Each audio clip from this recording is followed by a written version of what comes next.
तेनाली का प्रयोग। तेनाली की बुद्धिमानी व चतुराई के कारण सभी उसे बहुत प्यार करते थे, परंतु राजगुरु उससे ईर्ष्या करते थे। राजगुरु के साथ कुछ चापलूस दरबारी भी थे जो उनके विचारों से सहमत थे। एक दिन सभी ने मिलकर तेनाली को अपमानित करने के लिए एक योजना बनाई।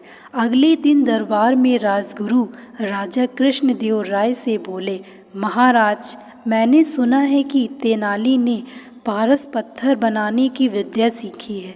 पारस पत्थर जादुई पत्थर है जिससे लोहा भी सोना बन जाता है। यदि ऐसा है तो राजा होने के नाते वह पत्थर प्रजा की भलाई के लिए मेरे पास होना चाहिए। इस विषय में मैं तेनाली से बात करूंगा, परंतु महाराज, आप उससे यह मत कहना कि यह सूचना मैंने आपको दी है। राजगुरु ने राजा से प्रार्थना करते हुए कहा। उस दिन तेनाली के दरबार में आने पर राजा ने उससे कहा, तेनाली, मैंने सुना है कि तुम्हारे पास पारस है। तुमने लोहे को सोने में बदलकर बहुत धन इकट्ठा कर लिया है।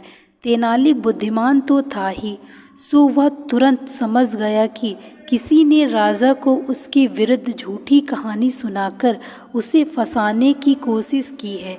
इसलिए वह राजा को प्रसन्न करते हुए बोला, जी महाराज, यह सत्य है। मैंने ऐसी कला सीख ली है और इससे काफ़ी सोना भी बनाया है। तब तुम अपनी कला का प्रदर्शन अभी इसी समय दरबार में करो।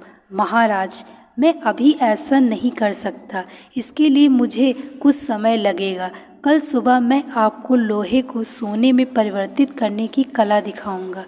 राजगुरु व उसके साथी समझ गए कि तेनाली अब फंस गया है, लेकिन वे यह जानने को उत्सुक थे कि तेनाली राम इस मुसीबत से छुटकारा पाने के लिए क्या करता है।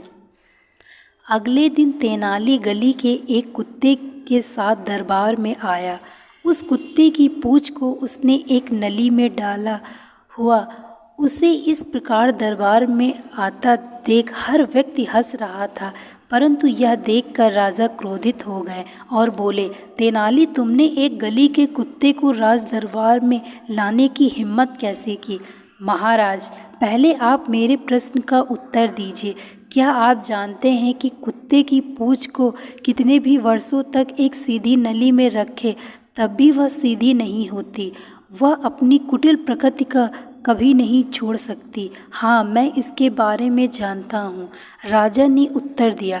महाराज, यहाँ मैं इसी बात को तो सिद्ध करना चाहता हूँ। तेनाली राम बोला, अरे तेनाली, मूर्खों के समान बात मत करो। कुत्ते की पूंछ कभी सीधी हुई है जो तुम मुझसे पूछ रहे हो, बल्कि तुम जानते हो कि तुम इस कुत्ते की पूंछ को सीधा नहीं कर सकते हो, क्योंकि यह उसकी प्रकृति है। ठीक यही तो मैं आपको दिखाना चाहता हूँ और सिद्ध करना चाहता हूँ कि जब एक कुत्ते की पूंछ अपनी प्रकृति के विरुद्ध सीधी नहीं हो सकती, तो फिर लोहा अपनी प्रकृति को छोड़कर सोना कैसे बन सकता है। राजा कृष्णदेव राय को तुरंत अपनी गलती का एहसास हो गया। वह समझ गए कि उन्होंने बिना कुछ सोचे समझे राजगुरु की झूठी बातों पर आंख बंद करके विश्वास कर लिया।